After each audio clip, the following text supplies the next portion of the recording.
Good morning and welcome to the Morning Scoop for Monday, May 24th. This is your daily Buckeye fix. I'm Tom Orr. The Minnesota game is in 101 days. The game against Michigan in 187 days. There are a lot of different ways to consume college football these days. There are fans who pretty much only watch their team or their conference. There are those of us who follow the whole sport, at least across the FBS level. And, these days, a lot of people end up mainly following it through the lens of the college football playoff. But this fall, as sports gambling is legalized in more and more spots and it gets a little easier to place bets everywhere, a lot more people may be watching the sport with point spreads and over-unders in mind. So with that in mind, I'm bringing in Buckeye Scoop's Marc Givler. He has been following the sport as a handicapper of sorts for a number of years now. During the season, he co-hosts the Vegas Knows podcast with Bill Green. I wanted to talk to him a little bit about some of this year's early point spreads that just came out, but also just about betting on college football in general, just for people who haven't done it before, give you some idea what it's like, what to expect, some stuff you shouldn't do. There's some stuff you should do. There's a lot of stuff you shouldn't do. So we're going to let Marc kind of walk you through some of that as well. But Marc, first of all, for people who have not bet on football in the past, how does that change your experience in watching the sport on a Saturday? Like how you're feeling while you're watching the games? Yeah, I mean, hopefully it's not to the point where you're putting so much money on it that you're living and dying with every play, but it does make it a little more interesting. I think one of the neat things about it is you can go into a sports book and you can put, 10, $20 on a game that maybe you wouldn't have cared about before, So I always kind of like to go in when I'm out in Vegas or something. I go out to, and those late Mountain West, whatever games and the Pac-12 games. It's like, would I have normally cared about this? Maybe not, but you throw a couple bucks on it, and now you're engaged and involved in the game. So it definitely adds a little bit to it. But like I said, hopefully people are responsible enough that it's not making or breaking their financial situation if a Hail Mary goes or doesn't go. Yeah, if you're going to do it for fun. Don't do it to pay the mortgage, because that's a good way to end up not being able to pay the mortgage if you don't. You get one bad bounce of the ball somewhere, you don't want to have your mortgage payment riding on that. As someone who has placed a wager or two in your day, what are some common traps that new gamblers might want to be aware of to avoid? Yeah, I mean, I talk about this on our site all the time, and it probably falls on deaf ears. I don't know that it's a great idea to bet on your favorite team. I think regardless of how unbiased you may think you are, you're generally not. So I think that's, one thing to kind of, make sure you're not going nuts on your own team there, because it just it can make life miserable if you're, trying to enjoy the game and you can't even enjoy a win because you've got Ohio State minus 30 and they're up by 4 touchdowns and you can't enjoy that because you're still, trying to cover. The one thing though, I really think people, especially early on, need to kind of be mindful of: don't bet on like 20 different games. Vegas is going to get you if you do that. So, what I would say is if you're just starting out, you're placing a couple wagers, get 2 or 3 high conviction picks each weekend, have a little fun with it, put some beer money on it and kind of let that ride. Don't get into the situation where you got action on 20 different games. And furthermore, don't get into a situation where you either, you bet on 2 or 3 and maybe you're doing well and you just kind of let it rip then on the next, eventually you're going to give all the money back. So if you just stick to 2 or 3, that keeps that out of play. And it also keeps out of play where, okay, if you lose 2 or 3, don't start doubling down on the next game and the next game. If you just kind of 2 or 3 bets, walk away, enjoy it. That would be probably my top advice for someone who is just starting to get into that stuff. And consider starting with $10 bets and maybe $20 bets if you have a strong opinion. I would not, unless you were making a whole lot more money than probably the average podcast listener. I would not necessarily open with the I'll put $500 on whichever team. And if you have to call a bookie and say I'd like so many dimes on this team, I'd like $5. That is generally the start of a very bad weekend. Don't do that. All right, so a couple things I wanted to kind of run past you. First of all, futures bets, which are kind of long-term, who's going to win the national championship this year, who's going to win the Big Ten this year. In baseball, it's who's going to win the World Series this year, Super Bowl, whatever. College football, national championship odds for this year. I'm going to give you the top 5 And you can, and I'll explain the odds right now. Alabama is plus 280. That means if you want to bet $100 right now, if Alabama wins the national championship, you win $280. Usually minus the vig, which is like a little slice off the top that the casino gets. That's how they make nice big casinos, is they take that off the top, and also they're pretty good at making these lines. Number 2 is Clemson plus 300, so that's basically three win. Bet a dollar, win three. Ohio State's plus 500, Georgia plus 800, Oklahoma plus 800. One more I'm going to give you that I kind of jumped out to me as like that's kind of interesting. Texas A&M plus 3,000. So you bet a dollar on Texas A&M if they win the national championship, you win 30. You had another one though that was like it's a much longer shot, and it's like, oh, that's, you're not necessarily always picking the team you think is most likely to win. Sometimes you're betting for value. So what was the one that kind of jumped out to you? Yeah, Cincinnati plus 10,000. So that's 100 to 1. So a $5 bet would win 500. I don't know that they're going to run the table, and we obviously don't know what all the other conferences are going to do, and obviously they're going to take a back seat to an undefeated Power Five, and in some cases they're going to take a back seat to a one-loss Power Five. But I think Cincinnati's schedule is set up like they play Indiana and Notre Dame on the road. Like if they win those games, if they run the table, I actually think, unless like there's a bunch of undefeated teams, I actually think Cincinnati could get in. If they go in and beat Notre Dame at Notre Dame, I think they're as well set up to be a non-Power Five playoff participant. As we've seen, they're going to come into the season with a lofty ranking, with a lot of respect coming out of that Georgia game that in this winter that they kind of lost in heartbreaking fashion there. But I think that's a team that, if they could go undefeated, would actually get the benefit of the doubt from the committee. And would I rather have $5 on Cincinnati at 100 to 1 or $5 on Oklahoma State at 66 to 1? I'd rather have $5 on Cincinnati at 100 to 1. I like the fact that Oklahoma State has significantly, better odds is amazing to me. But so that's an interesting one to me. Like I said, I don't know that they'll actually run the table, but that's a shot in the dark, $5-10 lottery ticket. Yeah, and Georgia and Oklahoma, Georgia particularly at 8 to 1. That's like, it doesn't take that much to picture Georgia. They're probably winning the East this year. Florida's probably taking a step back. There's not a whole heck of a lot else there. If they win the East, they have to beat Alabama. Alabama should be taking a little bit of a step back this year, probably. Still going to be pretty good, but this is a winnable SEC for Georgia. And if they're 11-1, even if they lose that SEC championship game, there's a decent chance they get in anyway. If the Pac-12 or the Big 12 loses some games. That's 8 to 1 is like they have the talent. If they get there, they have the talent to win it. That one's a little interesting to me. But yeah, $5 on Cincinnati is kind of like, well, I mean, think about all the dumb stuff you spent $5 on in the last year. Like that would not be the dumbest thing you could do with a 5 spot. Big Ten odds this year. Ohio State is minus 110. So if you'd have to bet $110 to win 100 on Ohio State winning the Big Ten. Next best odds, Penn State and Michigan at plus 700. So they are 7 to 1 each of them. Best team in the West, Iowa is plus 1,100, Wisconsin plus 1,200. Is there anyone there that, Ohio State, obviously a very heavy favorite to win the Big Ten this year. Is there someone else there that you would view as a decent value in terms of potential, a potential, again, $10 bet on something? Yeah, I mean, I like Iowa and Wisconsin. I would probably lean Wisconsin. You're getting a little bit better odds there, but 10 on each.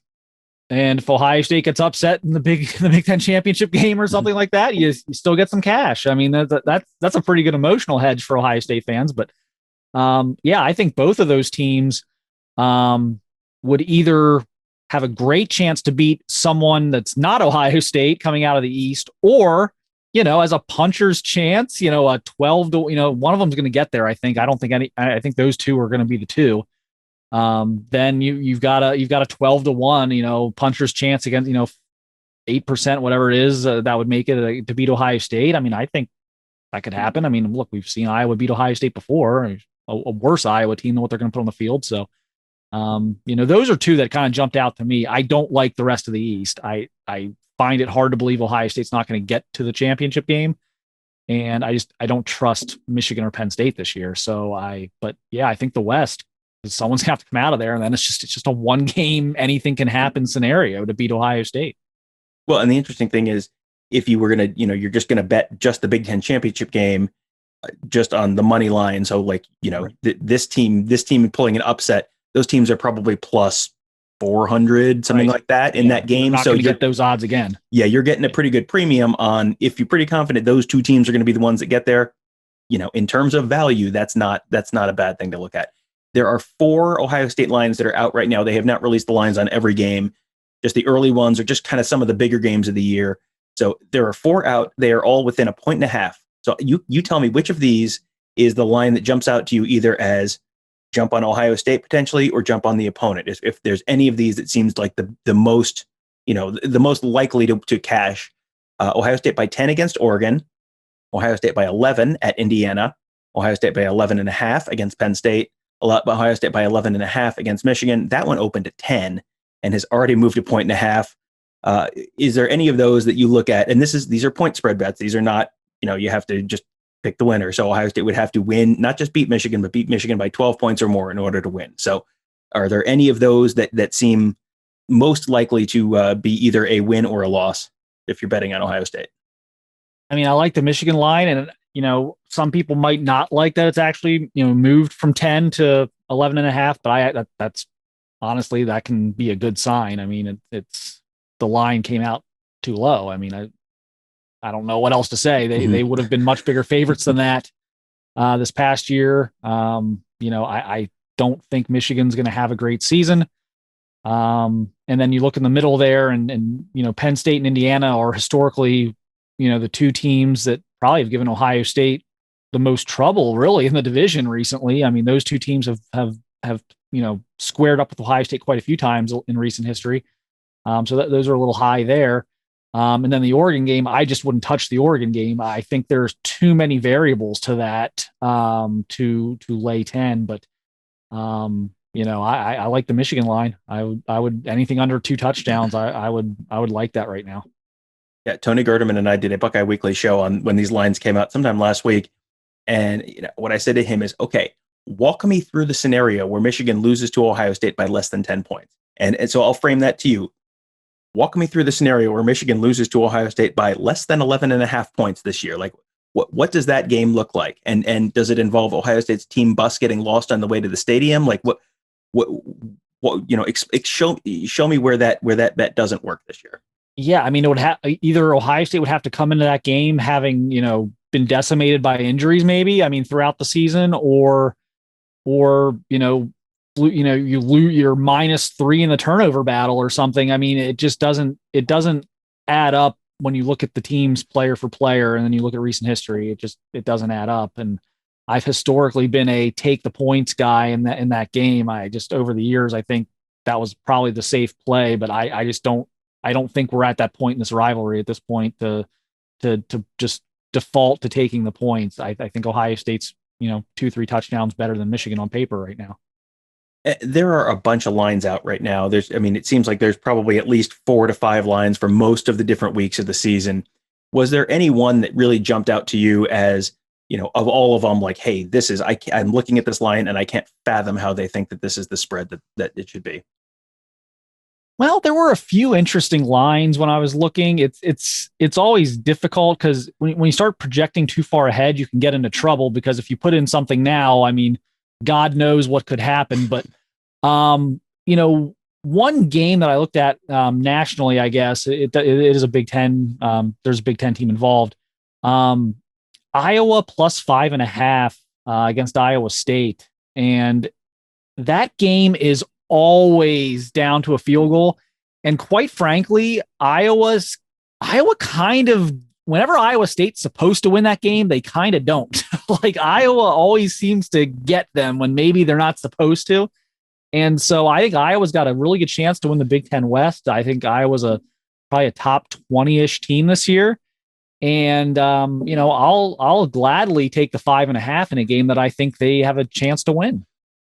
And I believe that was one that I had looked at last week when these lines first came out, and I think it was 4.5 for Iowa State. So I think that one's getting bet up. A lot of money on the Cyclones early there. And Yeah, I'm right there with you. It's like you look at it and it's like Iowa State should be a really good team, but I mean that game is just wild every year, and it has gotten a little bit away from what it used to be, which was just every year it was just like whoever is supposed to lose is going to win this game, and it's going to be 15-10 or 15-12, and just an absolutely abominable, just an abomination of a game. But and just it's going to ruin someone's season. And yeah, no, you're exactly right. That one is like perpetually like a stay away from me. Like whatever you think is going to happen is absolutely not going to happen. So yeah, that is definitely an interesting one.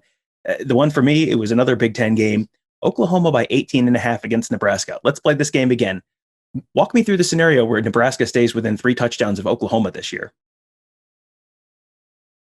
It would seem difficult. From a talent perspective, it would seem the way Oklahoma finished last year and what they have coming back, and the defensive improvement and the skill guys they have, that would seem a difficult task for Nebraska. But maybe Nebraska is going to surprise us all this year, but it just hasn't looked good for them. I don't think this is what we expected from Scott Frost so far. So they're going to have to come up with some answers. Yeah, and Oklahoma, I mean, you've got, Spencer Rattler is the guy who's coming back, who everyone goes, they have the guy. And he's probably going to go be in New York for the Heisman ceremony, but they've actually got a defense now, which is kind of new and exciting. Yeah, that game just stinks of 49-17 or 52-20 to me. That one, I looked again and I'm like, I can't be rating this one right? I must be missing something. But yeah, Nebraska, I mean, maybe Nebraska is one of those public teams that gets a little bit more support than it probably should. But yeah, that one was one that jumped out to me. Well, I hope you guys have enjoyed this show. We may do another one of these at some point, do a little bit more of a deep dive on some, things to keep in mind, because I do feel like this is something that's going to be something that more people are paying attention to. And, you look at the Pac-12 just hiring a guy whose background was in, sports entertainment and sports gambling and all that kind of stuff to be their conference commissioner. Like, this is, if it's not this year, it's going to be next year or the year after. Like, this is going to be a big, big thing.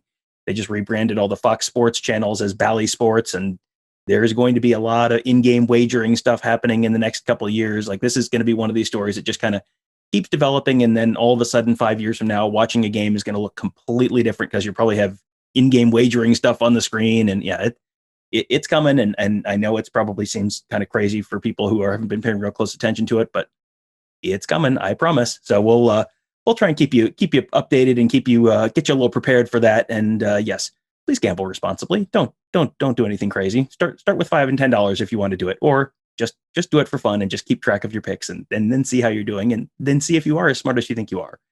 I can tell you, you're not always as smart as you think you are. That's some personal experience, right? Talking right there. And the other topic, of course, that's going to be changing college football this fall is NIL. We are expecting an announcement about that a little later on today. That is going to be the topic of tomorrow's show. Another big topic that I think people sort of understand exactly how significant it is. Not completely, though. That's going to be a major topic. What has just been a completely crazy run up to July 1st, when a lot of these NIL bills go into effect in other states. The federal government's trying to sort it out. The NCAA is hoping to maybe get something figured out before then. It is going to be crazy. So that's going to be another story we're going to spend a lot of time talking about in the next month, because that is going to, again, really shape and impact the whole sport of college football in the next month and into the coming years. So that'll be tomorrow's show. Marc, thank you for joining me. Really appreciate your expertise and your insight on some of this stuff. And make sure you check out BuckeyeScoop.com to find Marc and all of our other great team of insiders. We've got Bill Green, we've got Nevada, we've got Alex Gleitman, we've got Mick Walker, we've got Ross Fulton, we've got Tony Gerdeman, we've got Dominique Smith, we got Kirk Barton. I think I've got everyone now, but it seems like we're constantly adding people, so I may have missed someone. But it is a fantastic team of insiders, a fantastic community on our Ask the Insiders board. We are coming up on our first anniversary. That's on June 4th. We'll probably have a show about that. But it has been an incredible year, really fun community. You should consider becoming a part of it at BuckeyeScoop.com. Also, make sure you check out all of our great podcasts. I mentioned the Vegas Knows podcast. That's more of a football season one. But Marc and Bill Green also do the Gives in the Bank podcast. That is always a great listen. Alex Gleitman has Around the Oval. Dominique Smith has Beyond the Shoe. There is a ton of great shows. Tony Gerdeman and I do Buckeye Weekly. Of course, you know all about the Morning Scoop. And you can find all of those shows on Apple Podcasts, Google Podcasts, SoundCloud, Spreaker, Spotify. Just search Buckeye Scoop to find all of them. You can subscribe right there and leave us a 5-star rating and review, which helps other folks find those shows. Finally, youtube.com/Buckeye Scoop. Go ahead and subscribe there. We are going to have, we'll have some stuff coming up later today that's going to be very interesting. We'll probably try and broadcast something live a little later on today. So youtube.com/Buckeye Scoop to check out all of that coverage. Then you get a notification every time we go live. You get a notification every time we post a new video. That's all free. And all you have to do is subscribe at youtube.com/Buckeye Scoop. That'll do it for today. Thank you guys all for joining us. Have a great day. We will talk to you tomorrow.